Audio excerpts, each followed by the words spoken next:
Welcome to the Dawgs Fantasy Football Podcast with your hosts, Justin Charles and Josh All.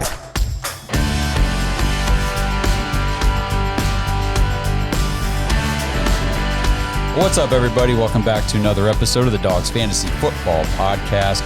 Josh and Justin with you guys. I'm back from vacation, so we're back in the studio.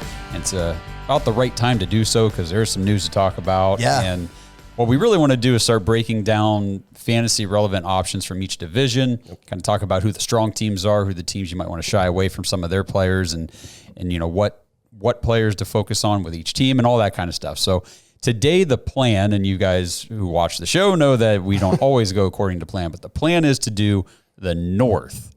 Kings of the North. We want to do the AFC North, and then we're going to try to do NFC North all in one episode. We'll see. We'll see how it goes. If we get going a little long, maybe we'll just do AFC North and we'll save the NFC for the next episode. But that is the general plan. You guys are watching this in real time. But Justin got to go meet a very special player to our podcast and to our team, the Cleveland Browns, and went and interviewed Deshaun Watson last week. On my dynasty team. Yeah, on one of my two of my dynasty teams. I didn't tell him that, but I wanted to. Yeah, pretty crazy, man. Definitely. I mean, off the bat, just the fact that like I was getting to see like the quarterback for probably arguably my favorite team, like of all time, Cleveland Browns, and then like the other half of me was like, man, like Deshaun Watson, like the athlete, and like the stuff they did at Clemson and Houston. Even you see glimpses of it at Cleveland, you're like, oh my God, like it's crazy. It was cool seeing him like in person because you're like, some of these guys are huge in person. Like the offensive line, we go to training camp, we're like, oh my God, this is insane. And he's like the 7th offensive guard, you know what I mean? But no, it was a surreal experience, pretty cool. Shout out Lockerverse, very cool experience. Hopefully do it again real soon. Yeah, we'll be talking about Deshaun Watson today on our AFC North breakdown when we get to Cleveland. So we'll kind of table more of his, analysis for that. But some news to cover real quick. Yeah. I mean, I've only got a few things off the top of my head, and then you let me know if there's other stuff you want to talk about real quick. But Amari Cooper, we'll get to this with the Browns, but did just agree to I don't even know what to call it. Kind of like a raise, sure. A kind of a restructure of this year. I know his big deal was he wanted more years. Right. He wanted a contract extension. Like he wanted guaranteed, 2-3 more years. And all I'd ever seen all summer was the Browns had not even offered him anything beyond a year. Yep.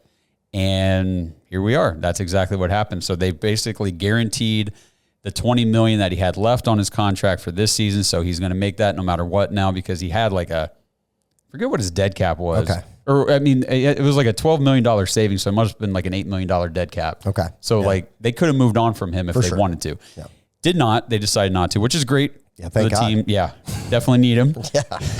And fantasy football related, he's a great fantasy asset to have. Yes. So that got done. Like you said, $5 million tacked on top of that as a little raise for him. So probably his last year in Cleveland. We'll see what next year holds, but that would be my expectation. Kind of feels like that. Yeah.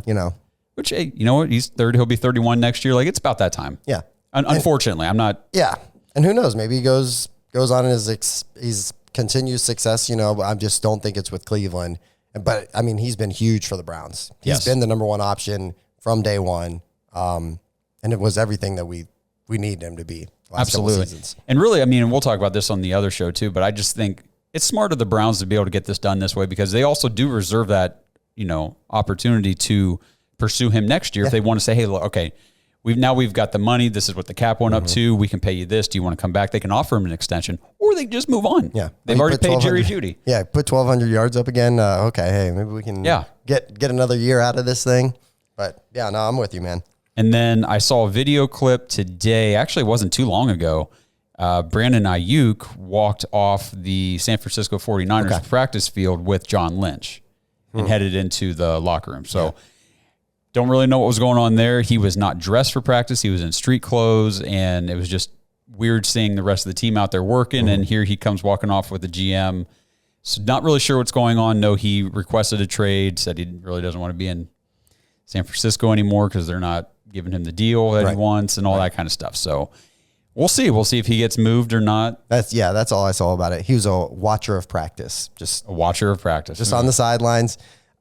For me, I guess, what's your thoughts even like as far as value goes? Because I think like depending on what team you could go to, value could skyrocket.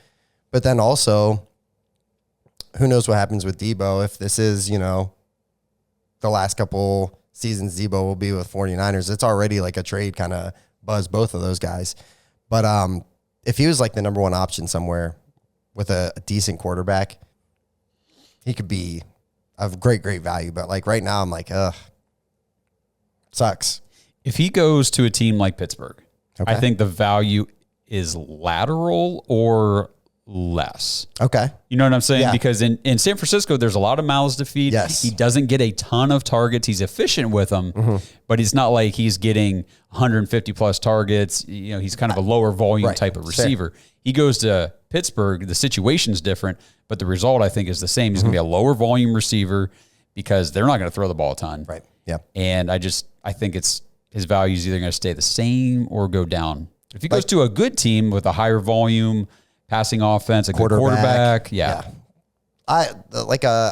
Situations I could see, some of these aren't obviously going to happen, but like you get him with like an elite quarterback, like a Mahomes or an Allen, that situation would be perfect. I don't think that'll ever happen. He goes to Buffalo, his value's through the roof. Exactly right. Through the roof. But what about even like, let's say he goes to the Patriots, depending on, I've seen that.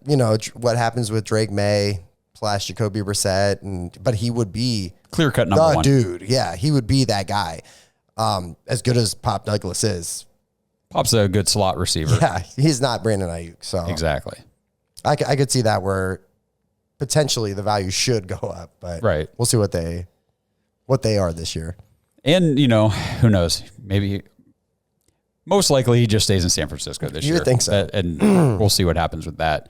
I know CeeDee Lamb not reporting to camp, correct? Correct, yeah. Yeah, did not report to camp, still waiting for his contract.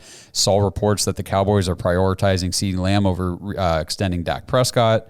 So maybe they have a Trey Lance, contingency plan, and I have no idea what's going on in Dallas. I'll tell you what, we are Browns fans, and for once, the way the Cleveland Browns front office manages the roster and the contracts and the situations, like there's not a single player so far that we've wanted to keep or extend or sign that we haven't been able to. That's fair.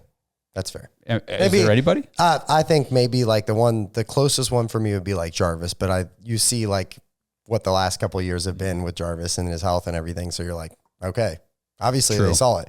He was a fan favorite. And I think that's part of it. Like, the fan in us is like, oh, we got to bring this guy back. He's the guy in the locker room. But that one for me, I was like, oh, there's no way we're going to move on from Jarvis Landry. It's Jarvis Landry.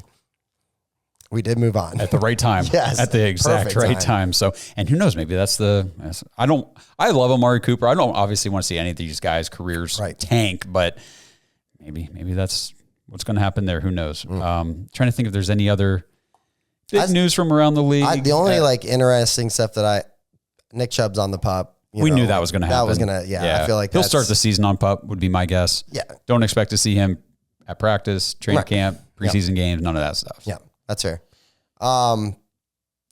The situation in Minnesota, quarterback situation. Okay. Yeah. I guess if you're a dynasty guy and you took JJ McCarthy, it's a lot of talk that it's going to be Sam Darnold. That was the talk after the draft too. Yeah. I mean, was probably have Sam start.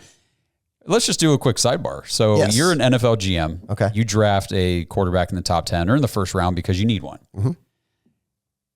Are you starting him week one, or are you bringing in some sort of veteran like the Patriots have done, the Vikings, to kind of bridge it? I guess it depends on the guy, right? I guess it depends on the dude. You see, there's at least going to be 2 teams that are probably, and maybe even 3, but Caleb Williams will start, Jaden Daniels will start.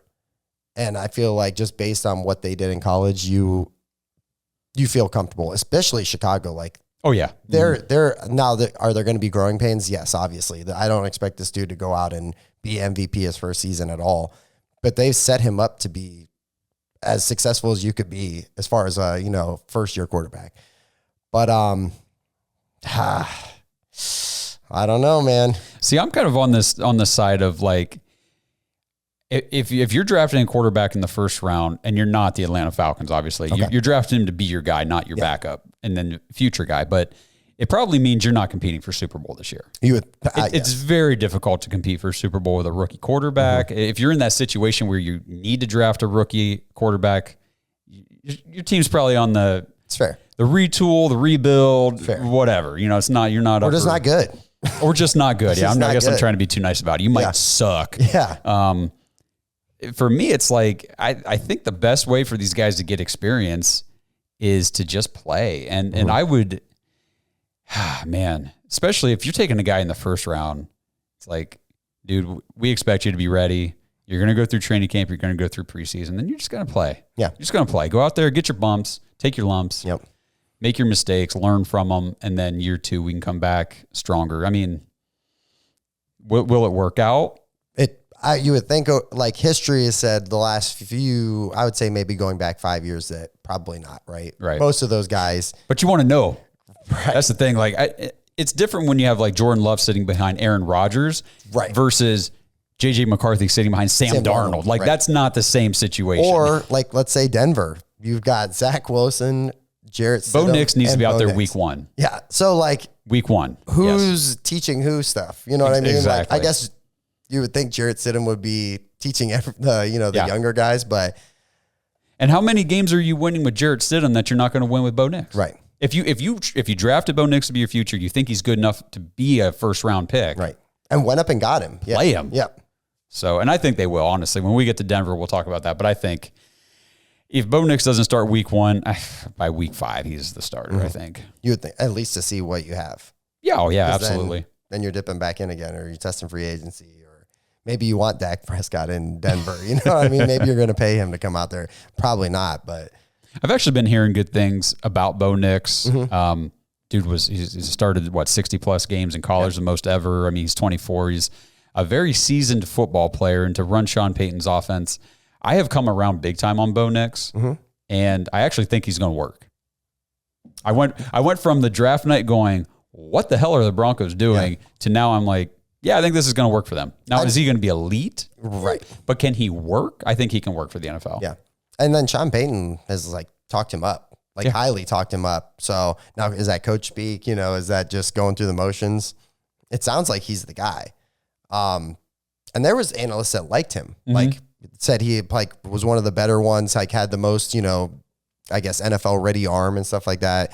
But a pro style offense, right? Very experienced. And that's the thing, with some of these quarterbacks too, is how quickly can they process and retain and, replicate things and that kind of stuff. It's not like your physical tools are obviously important, but if you can't process, I mean, look at Justin Fields. Right. Justin Fields is a phenomenal athlete. The dude's got a great arm, outstanding downfield accuracy. I mean, the dude's got a deep ball like you wish every quarterback could have. Great runner, all that kind of stuff. Game's too fast. A little slow on the process. Yeah, game's too fast. And you hear a lot of guys say that, though. Like the game speed from college to NFL it's such a huge, drastic change that it almost shocks them. Like, the game is that fast. And because you think about it in college, too. And let's say you go to a program and you're the dude, right? You're the guy on that team.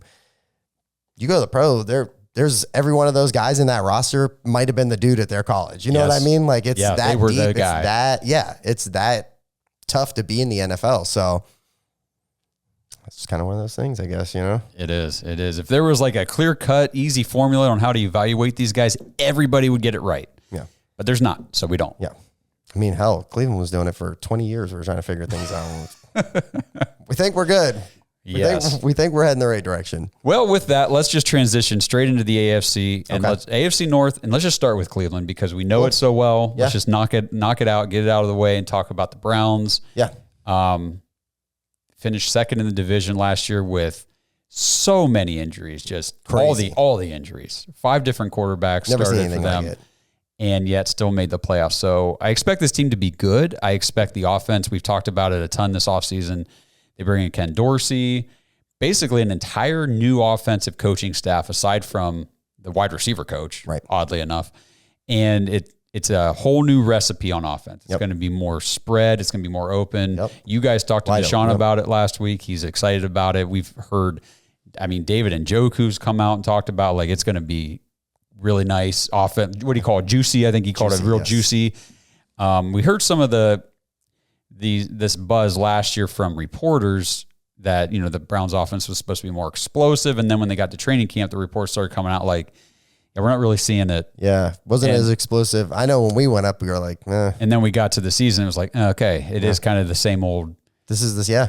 And the thing is, the Kevin Stefanski offense isn't bad. It's very efficient when it's run correctly, but it's just not. And we talked to some experts on scheme and all that kind of stuff, offensive schemes, and it's just not very modern. Right. Yep. It's a little antiquated. Defenses kind of understand how to attack the type of offense the Browns were running. So this modernization, and this is the first time we've heard players come out and say, like, no, this is a lot better. Yeah. So more build around Deshaun Watson's skill set. I did an episode like a month and a half ago talking about some late rounds, guys that you can get in your redraft leagues. Deshaun Watson's a quarterback I would be targeting if you want like a Lamar like a Lamar or Jalen Hurts, or even like you want to shoot on Anthony Richardson a little earlier in your draft. You missed out on those guys. Just keep your eye on Deshaun Watson later in the draft, because he is going to be there later. Very late, depending on what kind of format it is. But yeah, still, and how many Browns fans are? If you're in a league that's not like Browns fans, and people are really like down on Deshaun Watson, sleeping on him, he was going to be a top. I would say easily top 12 quarterback last year if he didn't get hurt. Oh, last year? Yeah. If he didn't get hurt, that's fair. Yeah. My expectation going into the year was top 5, top 10, 5, top easy. 6. Yeah. You know what I mean? In scoring, just because you expect big passing numbers, and then you also have the threat of the run. He's got some legs. Lost that week too. Yep. So. Oh, I thought you meant with Nick Chubb. Well, not that. No, the threat of the run. Yeah, I see what you mean. Yeah. And still he was averaging 30 yards rushing a game, which is what he's averaged his entire career. So with Deshaun Watson like that right there, you can automatically just say, okay, I'm starting my QB position with 3 points. Yeah. Because he's good for 30 yards a game. Now he might get like 22. Next game he might get like 54. But it's on average, I think it was like 33, 34 yards a game last year. Ever since he's been in Cleveland. So he still runs well, scores touchdowns on the ground. He's always a threat to do that. But whenever I went back and I was looking at fantasy points per game, obviously not over the whole season because he only played like 5 full games, but on a per game basis, he was right there in like 15 or 16 points depending on the format with Patrick Mahomes, Trevor Lawrence. Like all these guys were lumped together, but those guys are getting drafted in the top half of your drafts. Right. Yeah. For Deshaun Watson, you can get him so late. I know. I'm checking right now just for fun, see where he's going at. Oh, it's got to be. I am 21. This is just redraft rankings. Redraft regular PPR. They got him as quarterback 21. Okay. Which, that's very. Deshaun Watson plays a full season. He's never played a full season and finished lower than 5. Yeah. So you got to think, if that's the case, if that's where they have him going at, now obviously the draft falls, people have needs and stuff like that, depending on it's a super flex or whatever, but you got to think he'd be going, round 11, 12, 13 to come back around. And if you need a backup or potentially a starter down the road, steal.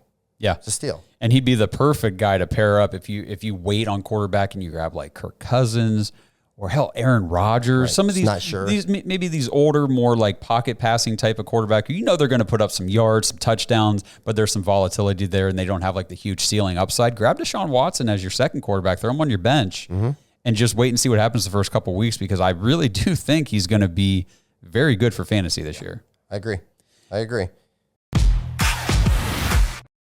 This episode is brought to you by Omaha Steaks. Dog Pack, the summer's in full swing, and you guys know what that means. Omaha Steaks annual Hotter Than Fire sale. Go to omahasteaks.com right now, and for a limited time, you guys can get big savings on great packages from Omaha Steaks for just $99. Plus, you guys can get an extra $10 off that order with promo code DAWGS, DAWGS, at checkout. So these packages with that promo code are essentially $89. From exquisite steaks to legendary burgers, the premium pork, the air-chilled chicken, the meatballs, the chicken wings, the appetizers, the ready-to-eat meals, the wine, everything that Omaha Steaks has to offer. Head over there today, check it out. Shop the Hotter Than Fire sale to get these exclusive savings on the mouthwatering packages that start at just $99 plus. Use that code DAWGS, DAWGS, when you check out for an extra $10 off your order. But hurry, because this sale is only available for a limited time. Summer always flies by, and this deal is going to fly by, so you're not going to want to miss it. Go shop today, omahasteaks.com. Use promo code DAWGS at checkout for an extra $10 off your order. So where are we going next? The running back? Well, like you said, Nick Chubb starting on PUP. We knew that was coming. Nick Chubb's a guy in redraft this year.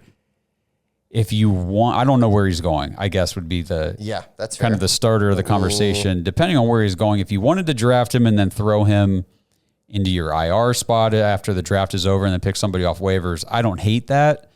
But I also don't really like using, he's going to be still a decent draft capital pick in your redraft leagues to get him. I just wouldn't do it. They have him at 102 right now. Okay. So 9th, 10th round, I depending. wouldn't. It's one, like you said, you're taking him and you're going to stash him probably for 4 weeks. And then I think we're believers that he can come back and be the same guy and stuff like that. But me and Blake were arguing about it too. I'm big in that first year back of running backs. Like, obviously they're healthy, but it's almost like they're missing the burst. I saw it with Breece Hall. I've seen it with Javonte Williams now. Like, just not as great as it can be. And then, like, not really Javonte, but Breece Hall completely, like, exploded out this past season. And, you've got to think the expectation is only going to get better. But, Nick Chubb. We love Nick Chubb. You can obviously. I guess you can stash, yeah. But, if you feel comfortable with the way your roster build's going during your draft and you're like, hey, I can swing a pick, because you're eating that pick. Yeah. If you draft Nick Chubb, for sure, just know that you're making a pick on a player that's not going to help your team for at least the first 4 weeks of the season. And when he does come back, if it is at 4, it might be 6. I know Blake some people think it's gonna be like week 1 or 2. I don't think it's gonna be that early. And even if he does, it's gonna be limited snaps. Yep. It's gonna be a timeshare. I don't know how explosive he's going to be, because I'm with you 100% on when these guys have these knee injuries, and his was more than just an ACL. Yeah, it was bad. Bad. Whole knee. The whole knee. It's a 2-year injury. And I know Blake always argues and says, he's not going to be out for 2 years. That's not what we mean. Yeah. The first year back is slow. Yes. Breece Hall's, like you said, is the perfect example. Started out so slow last year. It was like 2 yards a carry, just didn't have it. Wasn't game ready. Yeah. Remember that? He broke that run off, and I can't remember if it was a run or a pass, but he broke it off, and he got about 20 yards out and was just done. Cooked. Yeah. Like, fell out of bounds, exhausted. Yeah. And I don't think the average person understands just how taxing on your body NFL football is. And it's crazy. Nick Chubb is a superhuman. He really is. We know that, but he's still human. Right. So I'm not expecting big things out of Nick Chubb this year. Right. I do expect him to come back. I expect him to help the team. Yeah. But is he going to help your fantasy roster? Are you going to be pumped to put him in your lineup in week 14 or whatever? Right. Probably not. Right. The other thing too is I just don't trust the handcuff too. I just don't trust Jerome Ford as far as being like, I guess if you're throwing him in a flex and Nick Chubb is out, cool.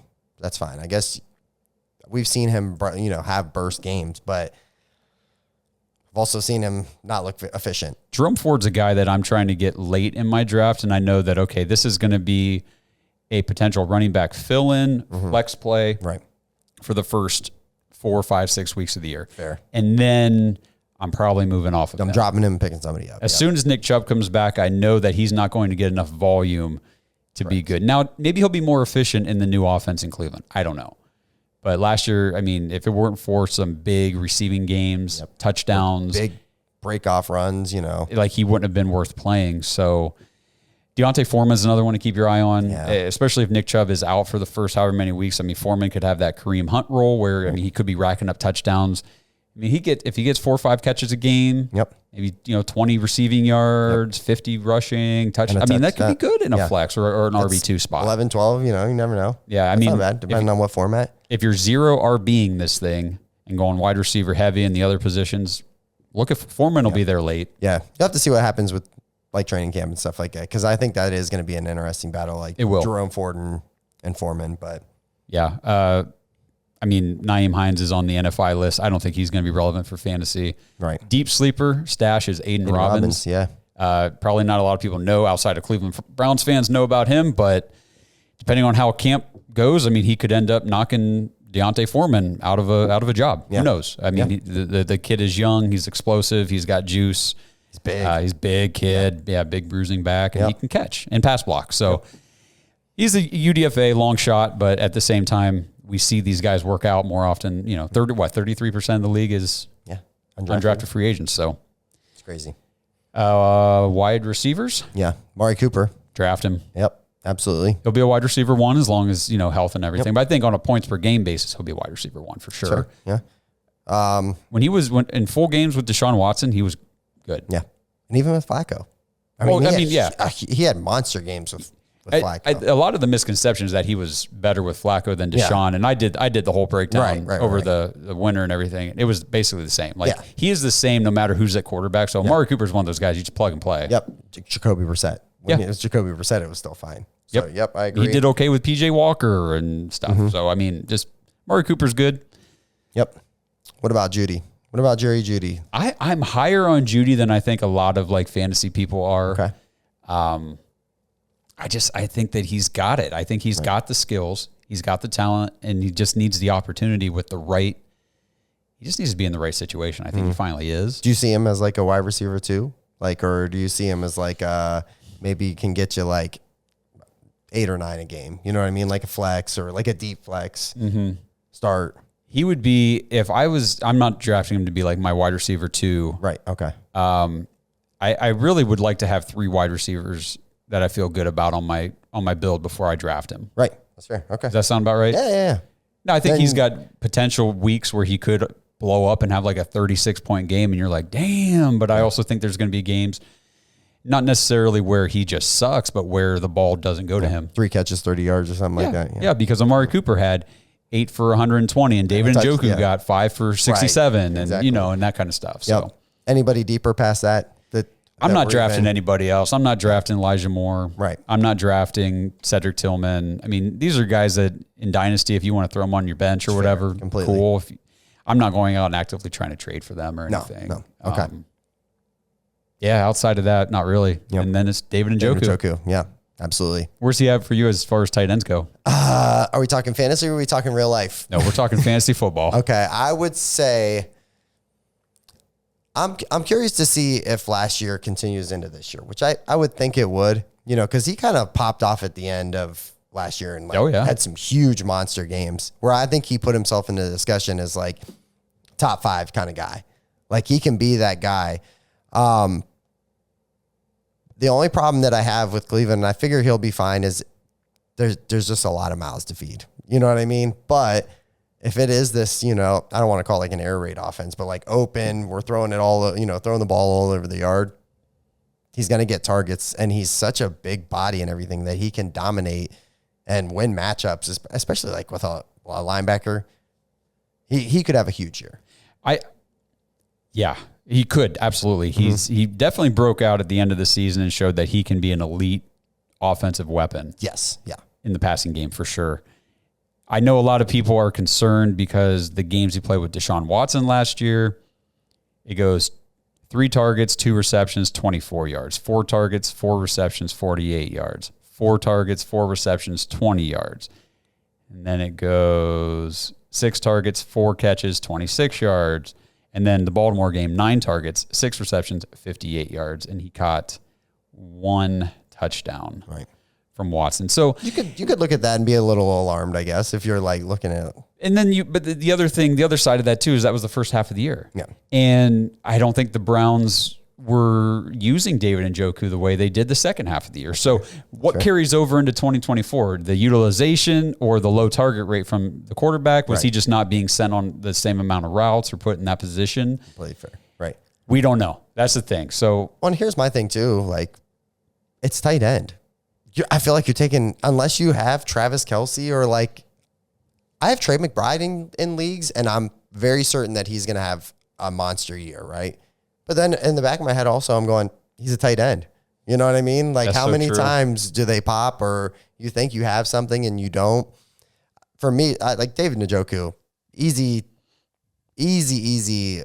in the top 10 of tight ends. And you got to think that will carry over. He's tight end 10 right now in ADP, sleeper ADP. Okay. So, and honestly, tight end 9 is Brock Bowers. I would take David Njoku this year over Brock Bowers because we know that rookie tight ends struggle. David Njoku's on the much better offense, much better quarterback. We're just talking about redraft, right? Yes. Yeah. Absolutely. Dynasty, you definitely want Brock Bowers. You'll take Brock Bowers. Yes, yeah. But I mean, hell, Njoku's only 28 years old, so you've got years left of him as well. But yeah, I'm all on board taking Njoku. Would you take him over Evan Ingram, or are you still Ingram over Njoku? Man, I think give me Evan Ingram. You know, and I love David Njoku, but there's just more proven history of him. Yeah, consistent utilization in the passing game. You have to feel like that's almost like a lock-in. You know what I mean? Like if you have Evan Ingram. So, I mean, I guess my advice would be like, okay, so obviously Laporta, Kelsey, McBride, Mark Andrews, Dalton Kincaid. Kyle Pitts, if you're in on him, we'll talk about that when we get to the NFC South. But those guys are gone. Now, that's where I hit like George Kittle. I would take Njoku. I'd rather have him than Kittle, which means I would just pass and wait a couple rounds and grab Njoku. Yeah. That's me. I don't know about you. I would probably do the same. I like George Kittle, but he's very boomer bust. Like very, very boomer. I've seen it where he will give you one catch for 9 yards, and then we'll come back and he'll have 3 catches for 30 yards and 3 touchdowns. We talk about Njoku being, I mean, the reason he's not a more consistent fantasy asset is because he's such a damn good offensive blocker, and they use him that way more than fantasy people would like, and that's George Kittle's problem. He's just too damn good of a blocker, and they have him do that too much for fantasy managers' liking. But all right, what team you want to move to next? Ooh.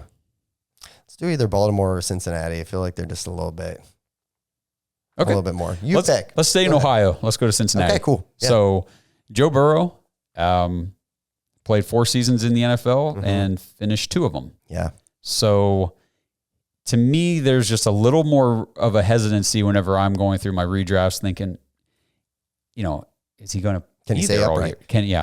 If he stays upright, he's awesome. A gamer, bro. He's a dog. He's that guy. So but the thing that with this team too is, did you see what Sleeper put as his profile picture? Is it his hair? Oh Jesus! It's Slim Shady. Oh Jesus! I saw the hair and I was like, "Oh man, that's." If you guys aren't using Sleeper for fantasy football, you guys are missing out. Don't use any other bullshit apps. This is the best one. They've got young Eminem as Joe Burrow's profile picture. This is awesome. I like it. But he is going as QB8. Really? No, I'm sorry, QB7. Okay. Right after CJ Stroud, Anthony Richardson. He's going ahead of. Tell me if you would take Joe Burrow ahead of Dak Prescott, Kyler Murray, Jordan Love, Brock Purdy. I would definitely take him over Brock Purdy. I would definitely take him probably over Jordan Love. Stroud, you said Stroud, right? Stroud's ahead of him. So Stroud, I think it gets interesting, but I would think almost Burrow. You know what I mean? Honestly. And then I like Kyler Murray a lot, but I would still take Joe Burrow over Kyler Murray. So what if I told you that I have to scroll down to QB 25 to find where Joe Burrow ranked in fantasy points per game last year? Yeah. On a per game basis. It's crazy. QB 20. He was outside of QB2. Yeah. He was behind Sam Howell, Geno Smith, Josh Dobbs. I mean, Jake Browning was ahead of him in fantasy points per game.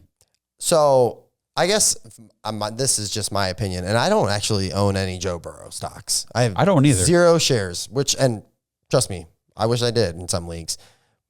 I think last year he just was never healthy, man. He had the calf thing, and before even like camp even started, I don't think he ever was healthy. We went up week 1 and watched the Browns-Bengals game. He looked like a shell of himself. Now, whether that was because he was injured or whether it was the weather. Our defense at home did that to most quarterbacks. Yes. So, yeah. But, I feel like you can be pretty confident, especially, there's still Jamar Chase. Like, that. There's still a nice weapon set around him. And I think he elevates all those guys. So, to me, not a lot of concern. If he can stay upright and he's healthy, I think he's easy top 5 quarterback. So, where he's being drafted, they got him at 64. The ADP. I mean, I would easily wait to 75 and take Dak Prescott ahead of Joe Burrow. Dak Prescott that's a tempting The one. thing is, they're both stay in the pocket, throw the ball. They're going to get you fancy points with their arms, not their legs. Yep. Dak Prescott maybe a little more with his legs, maybe a little more ceiling for him, just maybe score a rushing touchdown here or there. Kyler Murray, he's down at 83. I would definitely wait. Sit, yeah. I would You're sit just and getting wait. more value. You're getting value. Kyler Murray's been a QB1 every time he's played a full season as well. So people sleep on him hard. It's the contract with you can't game all day thing. Yeah. It ruined him, man. I did, but Jordan Love's at 86. I would sit and wait and take Jordan Love, honestly. Yeah. We're talking obviously 1 QB leagues in your redraft. Right. And I'm different than you on this. Brock Purdy, Joe Burrow's at 64, Brock Purdy's at 100. I would take Brock. I would just wait and take Brock Purdy to be my QB over keep getting Joe Burrow. more pieces around. Yeah. Just take more skill players and know that I'm still getting a quarterback who's going to throw decent amount of yards, at least 2+ touchdowns every game. Right. It's A like little bit of rushing upside. I mean, he'll pick up 10, 15 yards a game maybe. That's fair. It's like the Jared Goff thing too, Yeah. Jared Goff's down at 14, ADP 112. Something tells me he might finish as a QB1. I would think so. But Jared Goff would be a good one to grab and then turn around and take Deshaun a little bit later. yeah. And just see which one's going to give you the more Yeah. upside on a weekly basis. Yep. But wide receivers, obviously, Jamar Chase is going to be a top 3, 4 pick. It's going to be CMC and then probably CD, Chase, Jefferson, those guys. Amon-Ra is going to be in there. Tyreek. But he'll be a top 3, 4 pick in your draft. So I mean, if you're sitting there and you've got that top pick and Chase is on the board, take him. I'm taking. Yeah, just take I'm him. definitely taking him. He's good. Yeah, and if Joe Burrow is healthy, he's really good. Yeah, and that's the thing. Like when you're taking wide receivers early in your draft, you want to make sure you're taking somebody who at least has a strong chance to finish as wide receiver 1 overall. Yeah, and he does. Yeah, there's very few guys that have a legitimate chance to finish that way. It is the CDs, the Chase, Jefferson, Tyreek, Amon-Ra. I mean, those guys could finish as the number 1 overall, but there's not many of them. Right. Yep. So swing on him. T. Higgins? I don't know. I don't know. I find man. myself avoiding T. Higgins in drafts. I have him in a dynasty league, and I just don't. I'm almost to the point now where I don't even know what to do with him. Because I had a chance to take him in our startup. Yeah, in the last 2 weeks, and I think if he goes to another team, he could be a number 1 on another team all day. He's very, very good. And I think especially for fantasy, you would want that. You know what I mean? You want him to go to a Kansas City or something like that, like it was being rumored. I'd redraft him. I guess it depends on where he's ranked, but I don't love it. He's a wide receiver 28. Okay. He's at ADP 56. And he is right after Zay Flowers, Tank Dell, George Pickens, right ahead of Amari Cooper. What did I just do? He's right ahead of Amari Cooper, Keenan Allen, Christian Kirk. Honestly, man, give me Christian Kirk. Amari Cooper's wide receiver 29. That's give crazy. Me give me Amari Cooper. What was Keenan Allen? Yeah, over T. Yeah. Who was right before him? There was another one. Tank Dell, Zay Flowers, George Pickens. Yeah. Give me George Pickens over him. Okay. You know what I mean? Those are all number 1 options. Those are alphas on those. They have much higher weekly upsides than what T. Higgins has on his team. And T. Higgins also just the injury thing, man. Yeah, it's just I feel like he's very often not available. Taking nothing away from him, he's a great receiver, good player, and everything. But yeah, I'm finding myself avoiding him in redrafts for sure. That's fair. And even in dynasty, I'm just. Yeah. I understand playing the game of he could end up on a team. I played that game with Justin Fields last year and it didn't work. Right. Yeah. You sit and all of a sudden there's no value and you're like. And then they go to another team. It's like it's worse. Yeah. This is way worse. Yeah. I'm not not even a starter anymore. Yeah. Right. Sure. So. Yep. Sorry we can't give you guys anything better on T. Higgins. Another Jermaine Burton. Yeah, that could be interesting. I mean, late in a redraft. Yeah. He's worth a flyer. You're going to know in the first couple of weeks whether or not you got somebody that's worth holding on to or has a role or not. Yeah. I think that's the biggest thing is like him finding a role and identity in that offense. If he can do that, you would think if everybody stays healthy I guess we got to see what happens with Callahan leaving and everything. But Yeah. you would think that could be a very, very nice late dart, if you're going to take one. Yeah, for sure. And then I know we're kind of running on time here, so we'll kind of speed through the rest of these. Tight end, they brought in Mike Gesicki. Yeah. They've got Eric All, the rookie. You taking either of those guys? I guess I'm not touching them. Yeah. All's hurt. Yeah. He's still recovering from his knee injury from college. I think he could be a very good player. Just not this year. Right. So right. redraft, not touching that. Right. Mike Gesicki's never been good. Right. Sure. So I don't see that all of a sudden happening. Could be wrong, but I'm not even worried about him. This episode is brought to you by Baden Sports. Baden Sports is your one-stop shop for all your athletic gear. Baden started out perfecting and manufacturing the best balls in the business. Yeah, if that sounded dirty, that's more about your mind than my words. But hey, it's true. Baseballs, softballs, footballs, basketballs, volleyballs, soccer balls, you name it, and Baden has engineered the highest standard sports balls available. And now they offer more than just sports balls. If you got kids playing baseball or softball, Baden has batting gloves and bats to go along with both game balls and training balls. If you're into basketball, Baden makes basketball specifically for indoor or outdoor use. Heck, Baden even has all the equipment you need for pickleball, which is one sport that I hear everyone is playing and yet I still never have. And I need to fix that soon. But don't miss the backyard games section of Baden's website where you can order everything you need for this upcoming outdoor season. Pool balls, backyard volleyball nets, croquet, bocce, horseshoes, cornhole, and more. Right now, you can get 10% off your entire order at Baden Sports, BADEN sports.com/dogs, DAWGS, and use promo code DOGS when you check out. That's 10% off all the top quality sporting gear you need this season. BadenSports.com/dogs. What about running back? Yeah, that's the big one. I think this is a very interesting one for this team. So I'm curious what you think here. I'm going to be honest with you. I find myself avoiding this one too. Both of them? Yes. Okay. And I know you're going to say, well, if you had to pick one. No, I don't want to say that. No, I'm curious. I would like to, curious. So I'm always about like follow the money, follow the team's moves and all that stuff. If they thought that Chase Brown could be the guy to replace Joe Mixon and take over the bulk of the workload and all that stuff and be a featured back and all that kind of stuff, they wouldn't have spent money immediately to go get Zach Moss. Completely fair. That's just the way I look at it. Now, maybe they said, well, we just need more running backs. We can't just have one guy. So, right. But I forget what the contract was for Zach Moss, but it was like wasn't it 2 year? I thought it was like, and it was like $5.5 million. Like it was a decent enough deal that it was like, hey, I don't think Chase Brown's the guy. And I know that they had concerns with him on Pass Pro last year. And if you can't pass protect, you're not going to get in on passing downs. Fair. Yep. So I don't know, man. I guess if I had to, that you have to draft one of these guys, I would go with Zach Moss because I think he's got the higher likelihood of being like the early down guy. He's going to get more of the rushing yards, more volume. Yeah. And he can catch passes too. Right. I think so. I have, again, then these are dynasty leagues. I'm sitting on Brown in some leagues. And, but I think I don't know do we have Zach Moss where he's ranked at?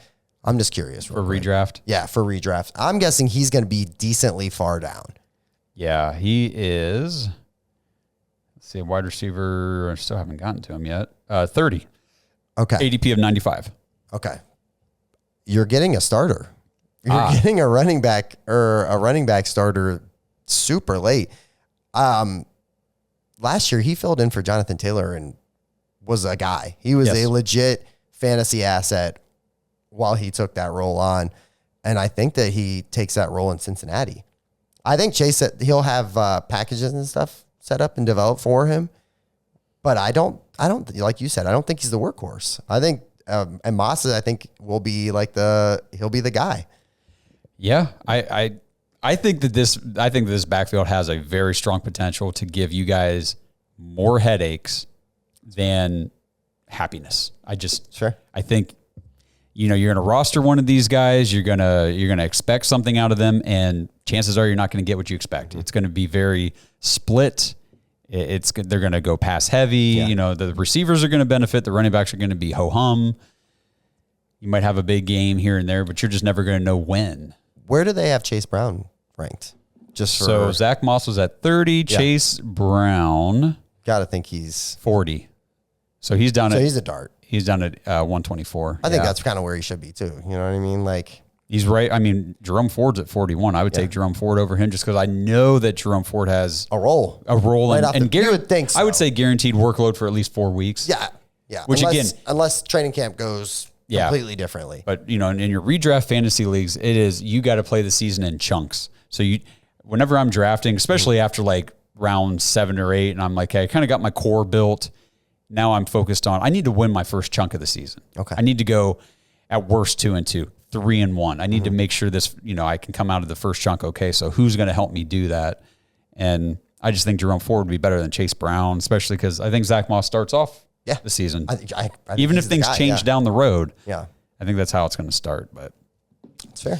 Let's hit these last 2 teams real quick then. Okay. Again, not as many fantasy relevant things here either. So Baltimore, Lamar drafted. Lamar, absolutely. Yes, absolutely. He's not going to be as consistent as you want is the only thing I will say about Lamar, because he's going to have weeks where he's going to score you like 14 points. Yep. But then he'll score 46 the next week. Exactly. Because, that the low game, he just didn't run very much. He threw maybe 1 touchdown pass, and they just beat the shit out of whoever they were playing. Mm-hmm. Yep. It's just the way it goes, especially now with Derrick Henry. Yeah. I'm all in on Derrick Henry this year in redraft. Yeah, that's fair. I guess it depends on like where you're taking him, but I'm thinking he'll probably be in the top. He'll be an RB1, you would think, draft wise. He'll be taken in that first. They got him, RB10. Okay, yeah, that's fair. And like if they use him, like a Baltimore running back. I mean, Gus Edwards had hell of a season. Right? How many touchdowns last year? It was 10 plus. I thought I was going to say it was like 10. Derrick Henry's going to. I just think he's going to feast as long as he doesn't get hurt, which is not to say that for everybody, but absolutely. Man, I think he's going to feast in this offense this year. I think they're going to run him to the ground. I do too. I do. Behind him, I'm not interested in Keaton Mitchell this year at all because, like you said earlier, ACL. Yep. I don't think he's going to be explosive like you expect him to be when he comes back. Yep. I don't think that's going to happen. So for redraft this year, let him go. Don't sit on him in Dynasty. Rasheen Ali is interesting just because I think he had a very nice college production profile. He's really the only guy behind Derrick Henry. So if they do divvy up the workload or anything happens to Henry, I wouldn't draft Rasheen Ali in a redraft, but I would pay attention to what's going on. And if Derrick Henry gets banged up at all or anything, he's going to become a high priority waiver wire ad. Yep. That's fair. So wide receivers, Zay Flowers. And Zay Flowers. That's it. Yeah. What nothing on Walker? I can't think of what Devontae Walker. Yeah. I wasn't big on him in the pre-draft process. The NFL obviously wasn't either. What was he, a 4th, 5th round pick? Yeah, he slipped. He slipped. Yeah. He's a Baltimore receiver. They're never anything good for fantasy. I mean, seriously, name one that's been good for fantasy outside of Zay Flowers last year. Last year? Yeah. Yeah. No, name. Ever? I mean, from the last like 5 years.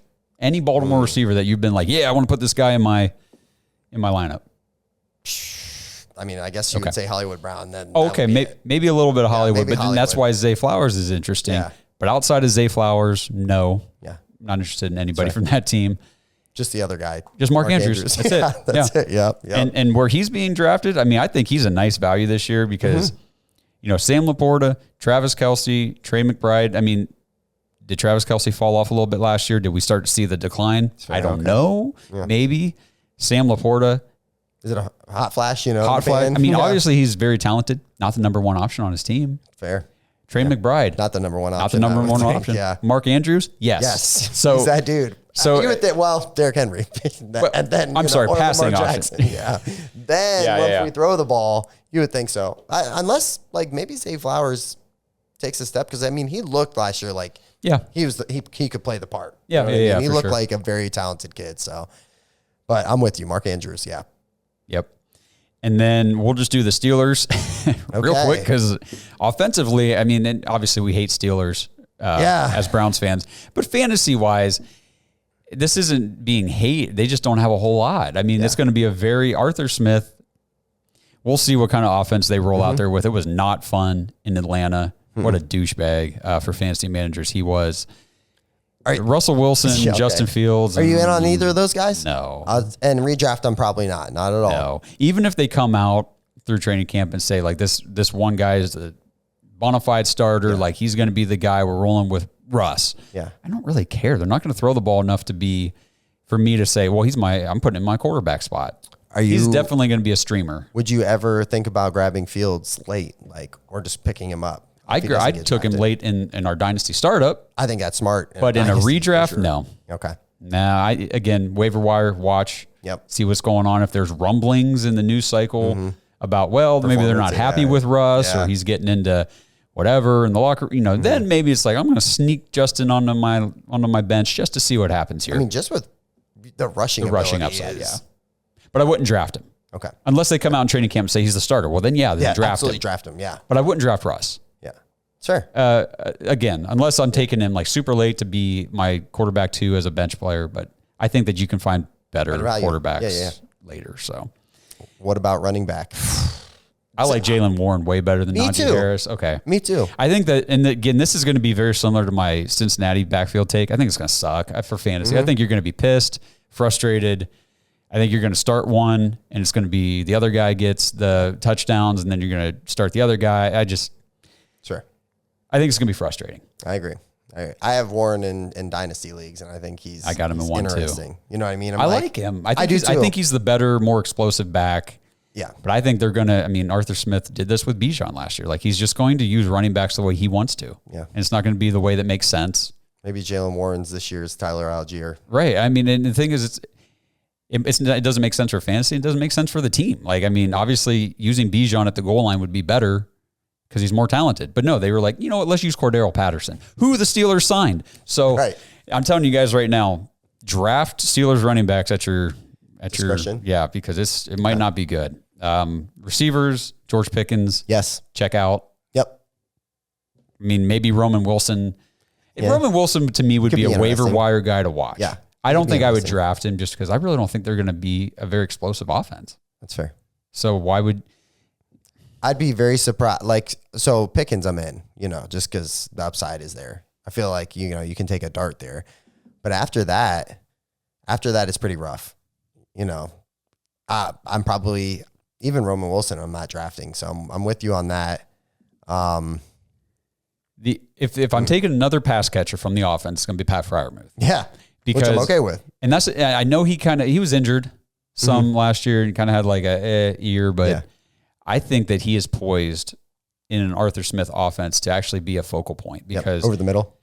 Yeah, because we saw. I know everybody was high on Kyle Pitts, but again, Arthur Smith just does dumb stuff. But I believe the stat was like his tight ends in his offensives are among the highest targeted in the entire league. I think last year they were the highest targeted. That's crazy. Yeah. It was distributed. Yeah. Johnny Smith and who I forget. There was a third guy too, but they focus on the tight ends in that offense. And in Pittsburgh, it's Freiermuth. Yeah, like they don't have another pass catching tight end. Darnell Washington is not a pass catcher. Yeah, and he's a guy like I look at as like a bench stash. You take him, especially a tight end.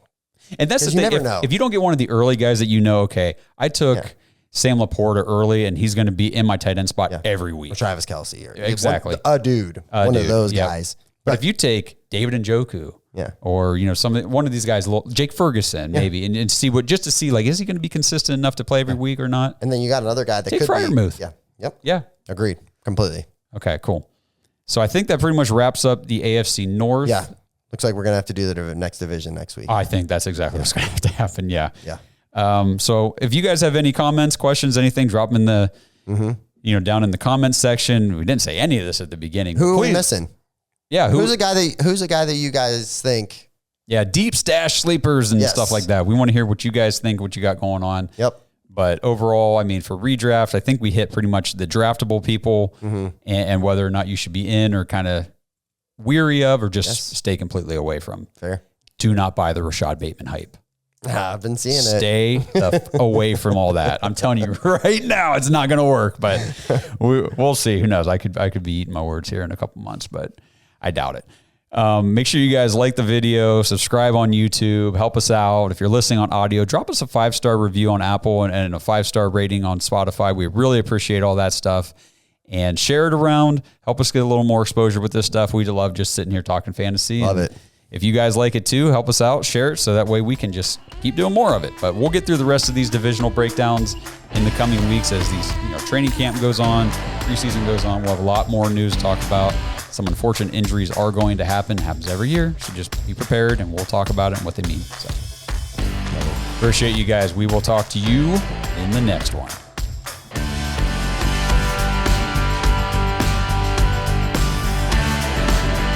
Thanks for listening to another episode of the Dawgs Fantasy Football Podcast. Make sure to like and subscribe on YouTube and follow the podcast on social media at the Dawgs Fantasy.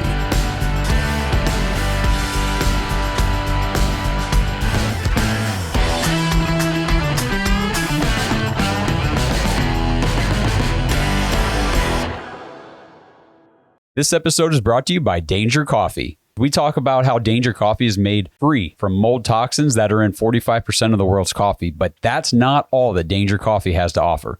Mineral and nutrient deficiencies are a big deal. They make you feel sick, tired, stressed, and they can give you brain fog. These deficiencies negatively affect your immune system, your digestion, sleep, metabolism. Have you ever wondered why you get an initial burst from your coffee, but then you get that little crash not long after?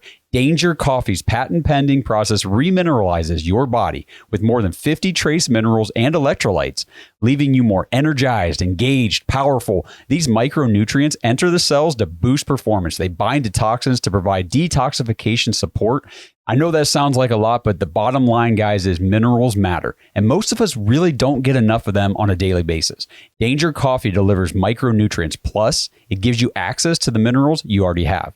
Head to dangercoffee.com, use our code DAWGS, DAWGS, for 10% off your order, and that code can be used over and over, so you get 10% off every order you make using code DAWGS. It's time to start every day off with a cup of coffee that gets you going and actually keeps you going. dangercoffee.com, code DAWGS.